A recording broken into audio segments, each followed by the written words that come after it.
Vous écoutez la chaîne 2, il est 12 heures. Bonjour à tous et bienvenue dans InfoCité. InfoCité, le journal de l'info de proximité sur la 95.2. Au sommaire de ce mercredi, la lutte contre la drogue. L'Office central des stupéfiants est à pied d'œuvre. Son antenne de la rive droite de Bamako vient de saisir plus de 35 kg de coche.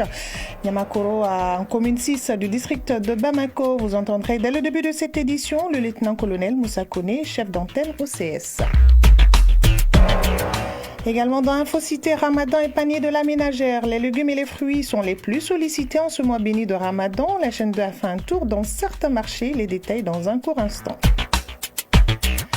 L'actualité hors de chez nous, dans la page inter, nous parlerons entre autres de la convention judiciaire entre le Sénégal et le Maroc et du licenciement de plus de la moitié du personnel du ministère de l'Éducation aux États-Unis. Les détails, ce sera avec Issandao. Mesdames, Messieurs, bonjour. InfoCité, une présentation de Khadija Tekone. La mise en onde est assurée par Malik Kansai. À l'ouverture de cette édition, et je le disais dans les titres, plus de 35 kg de coche ont été saisis par l'antenne de l'Office central des stupéfiants de Bamako, rive droite, OCS. C'est un dérivé du cannabis qui fait beaucoup de ravages chez les jeunes. Cette quantité de drogue a été saisie à Niamakoro, en commune 6 du district de Bamako. Pour plus de précision, écoutons le lieutenant-colonel Moussa Koné, chef de l'antenne OCS. Nos enquêtes nous ont permis de découvrir le mode opératoire du présumé, de localiser son domicile, celui de sa fiancée, ainsi que la boutique de cette dernière. C'est ainsi que le vendredi 7 mars 2025, aux environs de 6h40, nos équipes ont pris d'assaut et simultanément ces trois endroits indiqués, ce qui nous a permis d'interpeller 3 suspects, dont 2 femmes, et de saisir 75 boules de chanvre indien couche. Cette drogue qu'on appelle le cannabis, d'autres l'appellent le joint. La valeur monétaire de la saisie s'élève à des centaines de millions de francs CFA. Les présumés coupables sont entre 18 et 35 ans. L'appel que je lance à l'endroit de la population est de continuer à collaborer avec les unités opérationnelles de l'Office central des stupéfiants en nous fournissant les renseignements. La lutte contre la drogue, c'est une lutte commune. Pour des dénonciations, vous pouvez appeler sous anonymat sur le numéro vert de l'OCS, le 80 00 31 31, le 80 00 31 31. Et nous restons dans le cadre de la lutte contre la drogue et triste réalité. La consommation de drogue touche de plus en plus les jeunes et le milieu scolaire n'est pas épargné. InfoCité s'est intéressé à ce cas précis, la consommation de la drogue en milieu scolaire, une situation qui préoccupe parents et enseignants. Plus de détails dans ce reportage de Awa Sidibé. Voyager sans bouger, planer, sensation de bien-être sont des termes connus dans le milieu de la consommation de drogue qui fait des ravages en milieu jeune de nos jours. Beaucoup d'entre eux commencent la consommation de cette substance de leur scolarité, une situation préoccupante aussi bien pour les responsables d'établissement que pour les parents d'élèves. Albekaï Traoré, président de l'association libre des promoteurs d'écoles privées agréées au Mali. Quand un enfant se présente à l'école, quand on ne comprend pas le visage et son comportement, directement j'interpelle les parents, les papas, et non la maman. Parce que les mamans, on a constaté que les mamans cachent ces problèmes-là. Et pourtant, d'après les mamans, ni dengue baba komanaï avait un peu mené là. Parents d'élèves. Au moment où ils arrivent au niveau secondaire, il y a la puberté qui est là. On est conscient de cela. Il y avait tellement de types de drogues, des bonbons qu'un parent ne pouvait pas comprendre. Les élèves consomment de la drogue soit par imitation, soit sous l'influence sociale de leurs amis, que ce soit à l'école ou ailleurs. Issouf Karambé, sociologue. Le Mali, c'est un pays de transit de drogue. Les frontières sont poreuses, donc les drogues rentrent, le contrôle n'est pas facile. Et les familles, surtout dans les milieux urbains, n'ont pas le contrôle des enfants, n'ont pas le suivi éducatif des enfants. Chacun s'en débarrasse. Au niveau de la société, les gens, tout le monde court derrière l'argent, tout le monde court derrière l'emploi et personne ne s'occupe de l'enfant de l'autre. Donc ils sont laissés à eux-mêmes. Pour certains, c'est juste une simple curiosité parce qu'ils fréquentent un groupe qui a déjà commencé. Pour d'autres, c'est des problèmes familiaux, c'est des problèmes d'études. Sidi Mohamed Samaki, président du réseau Un Mali sans drogue. Il y a 4 types d'enfants. Les enfants non consommateurs résolus. Quoi qu'il en soit, ils ne consommeront jamais. Ensuite, il y a les non-consommateurs vulnérables. Ils ne consomment pas à l'état actuel. Mais si rien n'est fait, S'ils ne sont pas formés, ils ne sont pas sensibilisés, ce genre d'enfants, on les voit de la 9e année à la 10e année, ils changent de cap. 3e type d'enfants, ce sont des consommateurs au stade précoce. Lui, il a déjà consommé. Il a commencé, mais il n'est pas allé loin. 4e type d'enfants, c'est les consommateurs au stade avancé. Et là, c'est grave. Alors, ce type d'enfants, il devient très vite consommateur et dealer. Soit il est à l'école, soit il n'est pas à l'école, mais il rôde autour de l'école pour initier des enfants à la consommation de la drogue. Et lui, il est très dangereux. Il est plus dangereux que les dealers. En plus des associations engagées dans la lutte contre la drogue, l'Office central de lutte contre les stupéfiants OCS et la mission interministérielle de coordination de lutte contre la drogue MILD travaillent activement pour éradiquer ou du moins limiter la consommation de drogue en milieu scolaire, plus précisément chez les jeunes. La page inter, c'est tout de suite et maintenant dans Infocité avec Issa Ndao. À présent, le tour d'horizon de l'actualité internationale. Bonjour Issa Ndao. Bonjour Kadijatou. Alors, première escale à Dakar et c'est pour parler de cette convention judiciaire entre le Sénégal et le Maroc. En effet, l'Assemblée nationale sénégalaise vient d'adopter à l'unanimité une loi autorisant le président de la République à ratifier une convention entre le Sénégal et le Maroc. Cette convention doit servir à porter assistance aux détenus, notamment des migrants, et autoriser le transfert mutuel des condamnés entre les deux pays. Et lutte contre la corruption au Nigeria, l'agence anticorruption récupère près de 500 millions de dollars en un an. La commission nigériane de lutte contre les crimes économiques a annoncé avoir récupéré près de 500 millions de dollars de fonds détournés l'année dernière et obtenu plus de 4000 condamnations pénales directes, soit le chiffre le plus élevé depuis la création de l'agence il y a plus de 2 décennies. Selon la Commission des crimes économiques et financiers, EFCC, qui enquête et lutte contre la corruption au Nigeria, une partie de l'argent récupéré a été réinvesti dans des projets gouvernementaux. Et aux États-Unis, le ministère de l'Éducation licencie près de la moitié de son personnel. Le nettoyage au sein de la fonction publique américaine continue.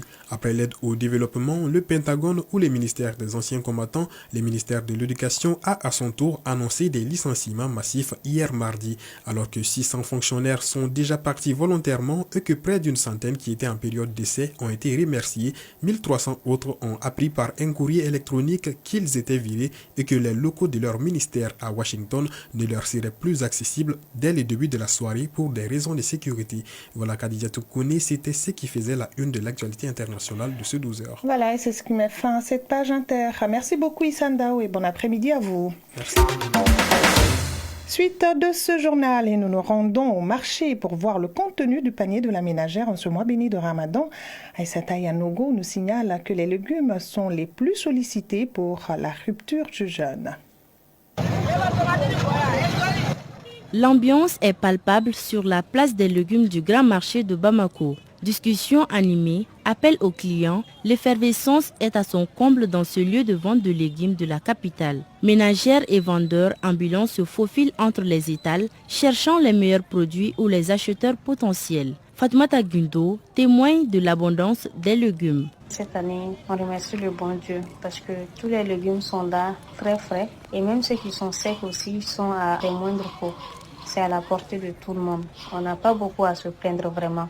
Surtout les pommes de terre maintenant, tout le monde voit plus que d'habitude. Oignon devient très cher, pommes de terre devient très cher. Pour le dîner, nous on préfère le malokini nanjima. Donc il parle de nadjiou, on fait allusion à l'oignon. Et l'oignon aussi, il est très moins cher maintenant. Non loin de là, de nombreuses femmes font la queue devant le magasin de Walima Guindo, vendeur d'oignons et de pommes de terre.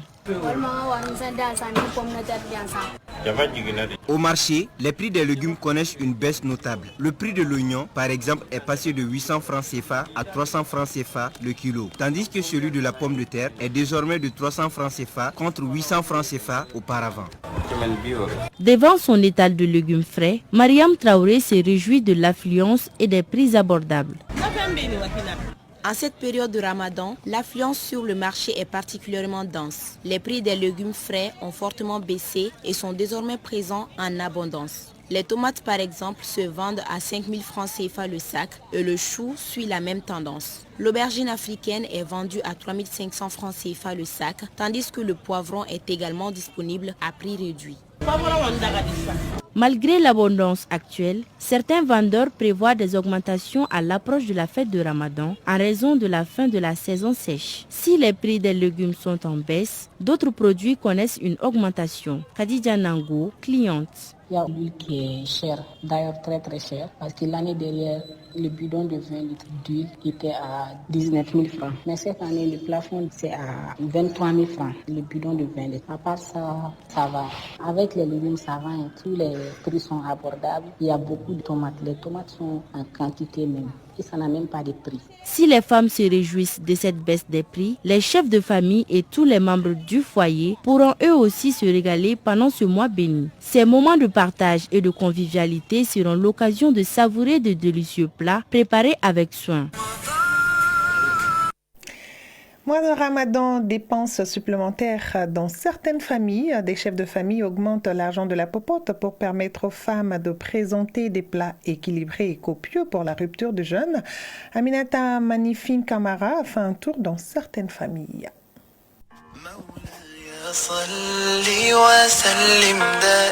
Le Ramadan, période de bénédiction, mais aussi de forte consommation pour les fidèles musulmans. De nombreux chefs de famille voient leurs dépenses augmenter pour l'approvisionnement en vivres et divers. Du début du jeûne à la rupture, les charges de la popote deviennent un véritable casse-tête pour certaines femmes. Tout comme Seydou Bagayogo, commerçant, beaucoup de chefs de famille sont parfois obligés de donner plus pour assurer les charges.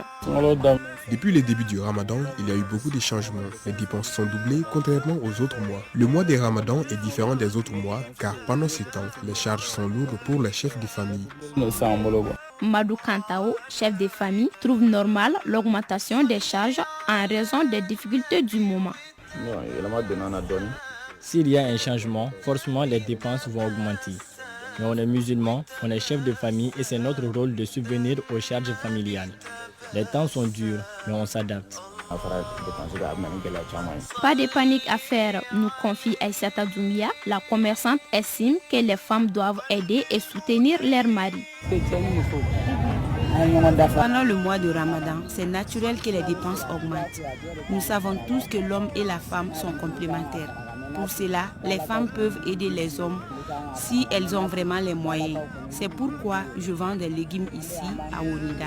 Nouvelle dépense, un nouveau défi pour les chefs de famille qui doivent doubler d'efforts pour satisfaire leur famille. Une union sacrée est parfois utilisée dans certaines familles pour assurer un excellent mois de Ramadan.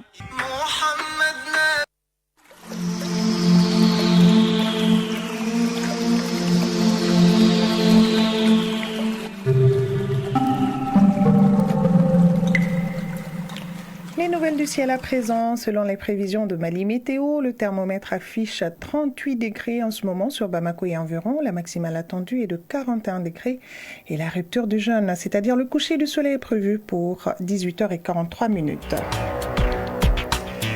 Et c'est la fin de cette édition. Merci à vous de l'avoir suivi. Une édition qui vous a été présentée par Khadija Toukone, mise en nom de Malik Conseil, réalisation Kinta Togora et Djeneba Diara. Mise en ligne, Badi Touré, coordination éditoriale, Nyanyalo Traoré, Jefa Diara. Merci de votre fidélité à la chaîne de l'Onde de Choc. Mois de Ramadan, pensons aux plus démunis. Bon après-midi à tous. La chaîne 2 sur la toile.